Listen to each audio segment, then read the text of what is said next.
So that first chapter went back and forth. It started in the present, talking about getting sunflower seeds and then being at the bus stop watching the people at the gym. Then it went back in time to tell us about his dad, right? Then it came back to the present. And as he left the bus stop, he saw kids starting a track practice and he decided to watch because he said running was something he never had to practice. World record for the fastest tryout ever. At first, I watched through the gate. I was gonna keep moving, but when I saw that there were other people down closer to the track hanging out watching the practice, like moms and stuff, so I joined them. Well, I didn't sit with them because that would have been weird, but I grabbed a seat on one of the other benches. My school didn't have a track team. Not that I would have tried out for it if I did. I was more into basketball. That was my sport. Even though I had never really played. Sometimes on my walk home I would stop at the court and see if I could get a pickup game. But no one ever picked me. Mainly because the old heads didn't like running with kids my age. But I always had this feeling that if I could just get on, I'd be the next LeBron. But I never wanted to be the next, whoever the most famous runner is.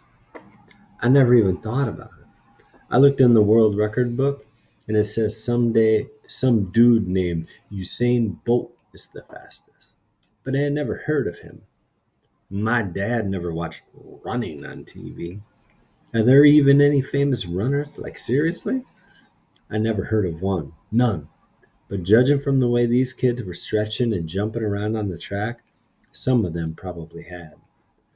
Okay, let's get some high knees, the coach was commanding. He was short and bald, but I could tell that this baldy didn't come from all his hair falling out. He was one of those guys who shaved it. Actually, he was one of those guys who shaved all the hair on his face except his eyebrows, which wasn't a good look. He looked like a turtle. A turtle with a chipped tooth wearing a hoop earring and a black whistle around his neck. Up, up, up!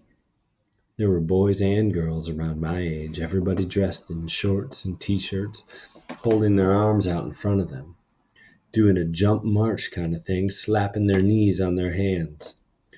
Come on, Sonny. It's only the second day of practice and you're already slacking. The coach barked at the tallest boy out there. He was holding a clipboard and smacked it against his leg. Get him up! I sat with my feet spread apart so I could spit the sunflower seed shells on the ground between them. The salt was making me so thirsty, but I just couldn't stop eating them. On the track, the high knee things were followed by jumping jacks and some warm-up laps around the track, which seemed like a really bad idea to me.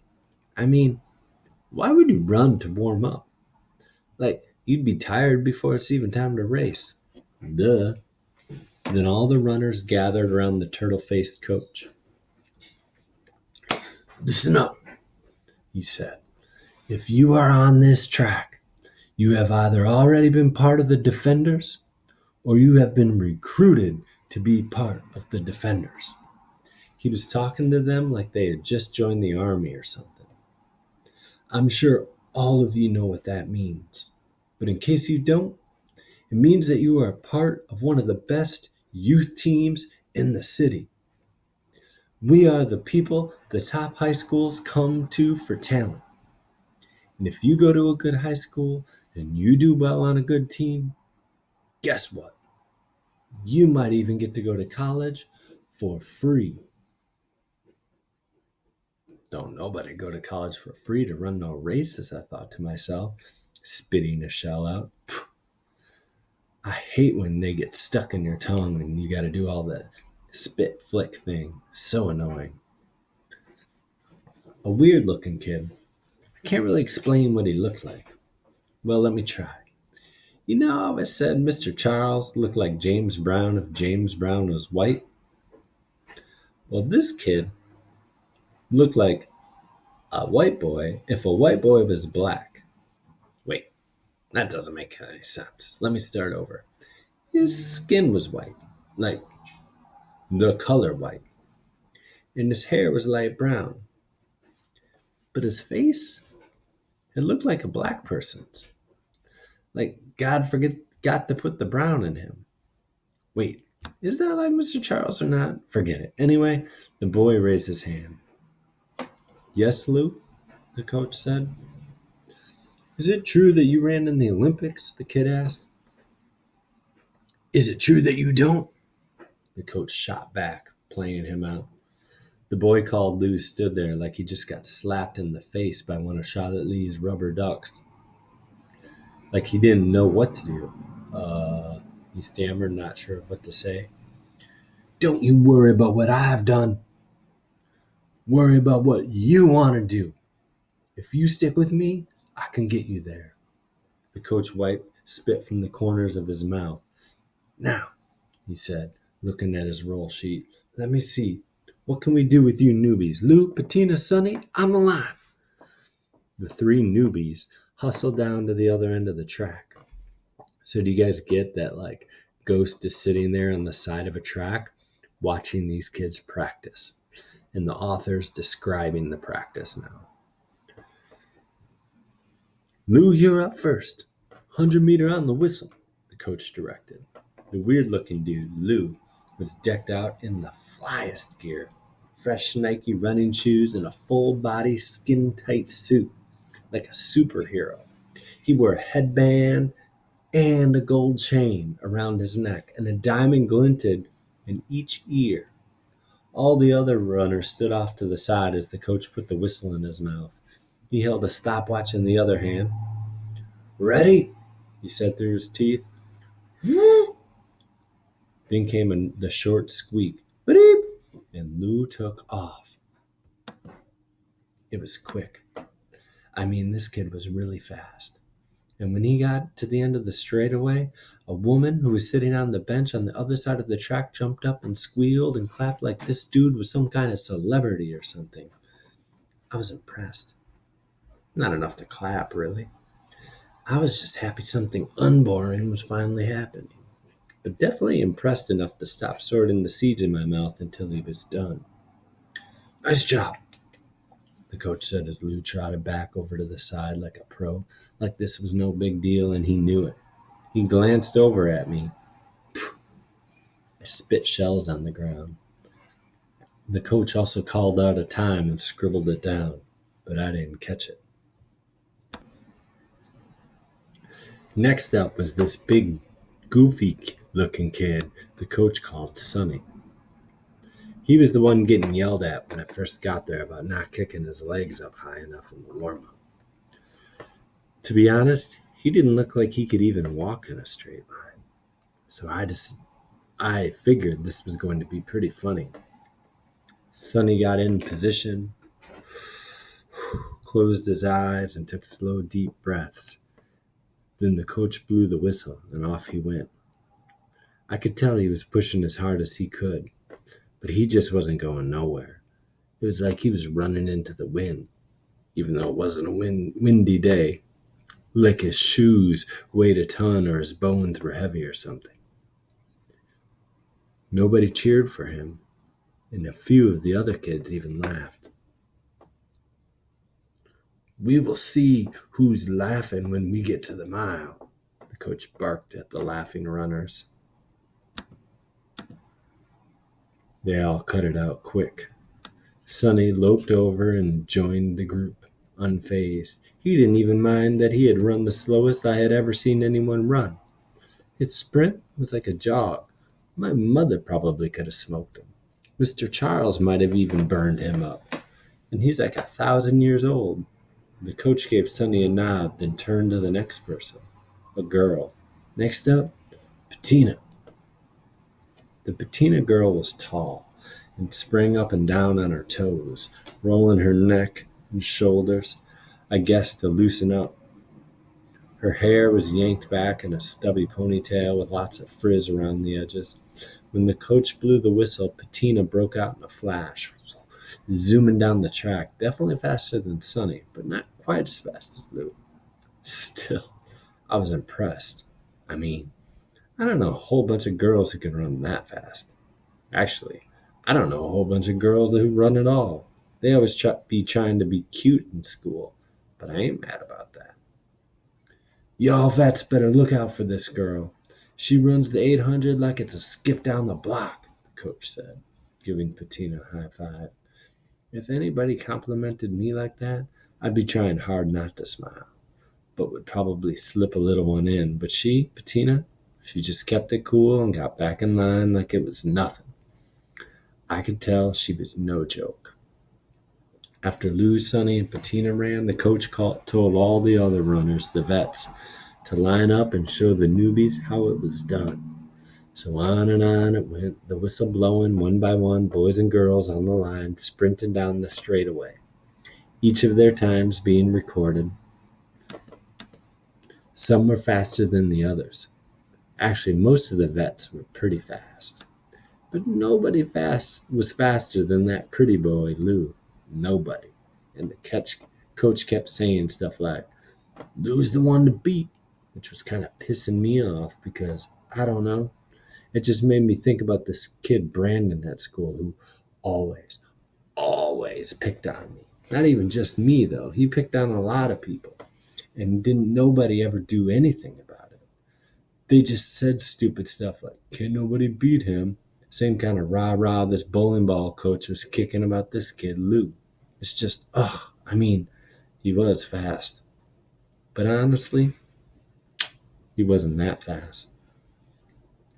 When everyone had taken a turn, the coach started over and gave everybody a chance to give it another go to see if they could beat their first time. So Lou was up for another go. He was going to try to beat his first time. He did that same cocky swagger over to the starting line, did a few stretches, some jumps, and the lady on the other side of the track, yay, screamed again. The boy was just getting loose, and she was going off like he was doing something. The other people around her looked at her like she was crazy, obviously annoyed. All of his teammates looked on. Some of them seemed to be bubbling with anticipation to see the mighty Lou run again. Others looked over it.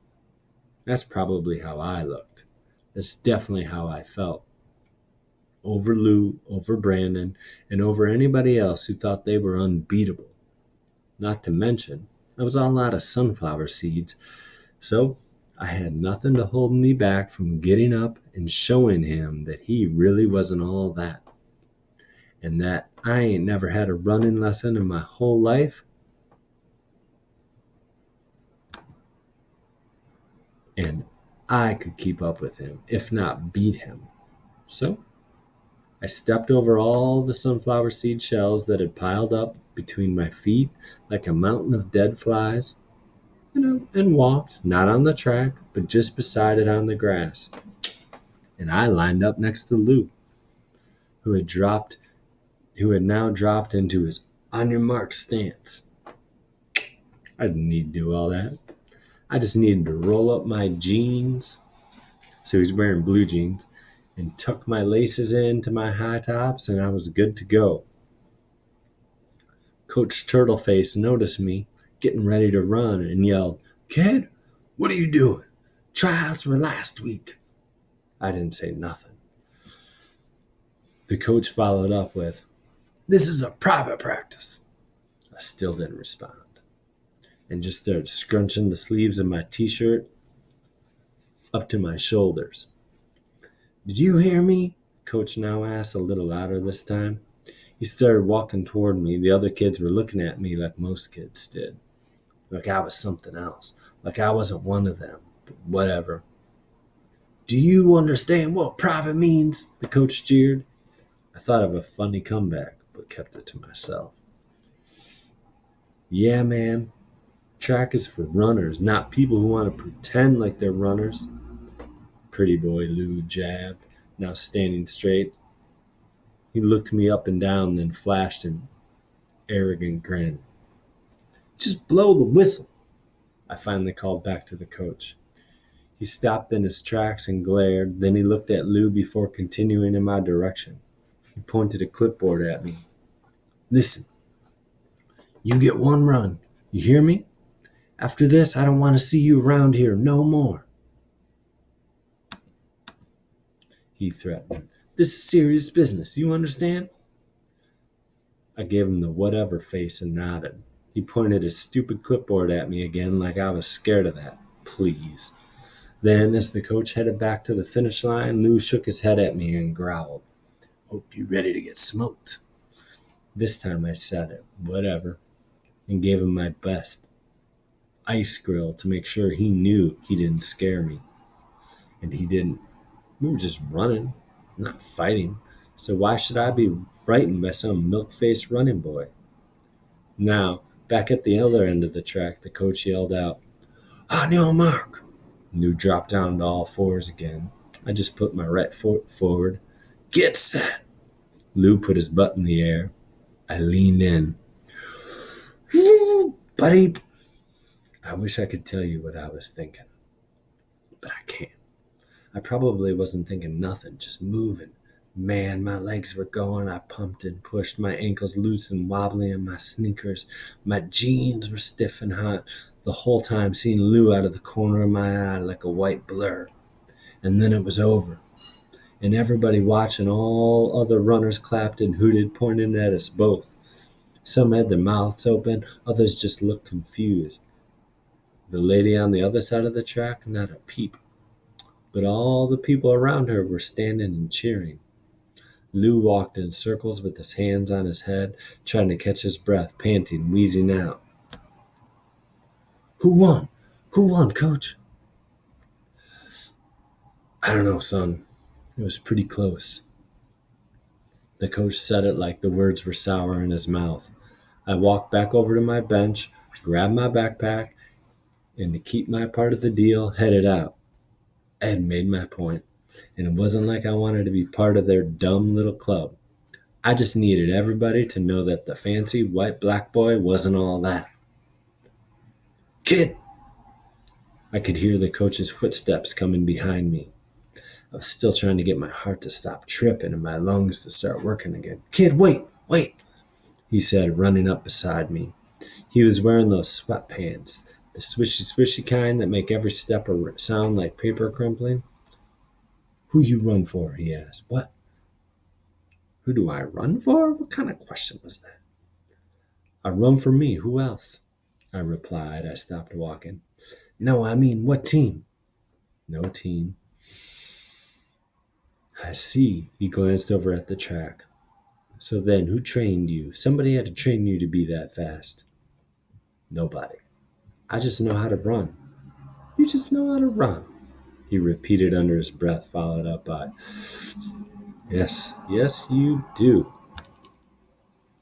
Also breath talk. Look, I don't know you. What's your name? Castle Crenshaw, I said, then quickly clarified. But everybody calls me Ghost. By everybody, I meant nobody except me. That was my self-given nickname. Well, halfway self-given. The night me and Ma busted into Mr. Charles's store, Mr. Charles looked at us like he was looking at two ghosts, like he didn't recognize us. Probably because of how scared we both must have looked. So I just started calling myself that. Plus, it wasn't the only time someone had looked at me that way. As a matter of fact, this man, the coach, was looking at me the same way as Mr. Charles did that night, stunned. And I couldn't tell if it was because my real name was Castle or because of my nickname. Okay? Ghost, I'm Coach Brody. We did a proper handshake. Listen, like I said, I don't know you, obviously, but I know you got something special. At least I think you do. So, you want to join the Defenders and run with us? I didn't even think about it. Nope. Just like that. Nope. Judging by the look on the coach's face, I could tell nobody said no to running on his team, ever. What do you mean, nope? Why not? All the other runners on the track were cracking jokes and playing around, everybody but Lou. He was back on the line, down on his knees, like he was getting ready to take off again. Because my sport is basketball, I told him. You play ball? Like he didn't believe it. Like I didn't look like I could hoop. Yep. For who? Why you keep asking me who I do things for? I snapped. Mainly, why you keep asking who I do things for? I snapped, mainly because I didn't play ball for nobody. Not yet, at least. But it was still in my plans. Plus, who was he to tell to be all in my business anyway? I didn't even know him. And he didn't know me. Look, even if I wanted to join your team, I continued, I would have to ask my mother first. And she's probably going to say no. So will you let me ask her? The coach cut in. Why you care? It's just running, I said. Is that what you think? Coach narrowed his eyes. That this is just running? Yeah. I mean, what else is there? Ready, set, go, run. The end, I said like a robot. Coach let out a hearty laugh, the kind that sounds fake. Nobody really laughs that hard and that loud without bending over like it hurts. We'll get to that, Coach said, cutting his laugh off instantly. Like I said, fake. For now, let's focus on the task at hand. If your mom says it's cool, will you join? Okay, so for your response today, we're not going to be able to finish all of chapter 2 because it's so long. You used to do this response a lot. What is one word you would use to describe Ghost? So, your response will start with like, one word to describe Ghost is motivated, or is confident, or is angry, whatever you choose. And then you'll say, for example, and you'll give evidence. This shows, so all the ingredients. Also, please use one sentence with an aubis. Okay? Yeah, I can't wait to read your responses.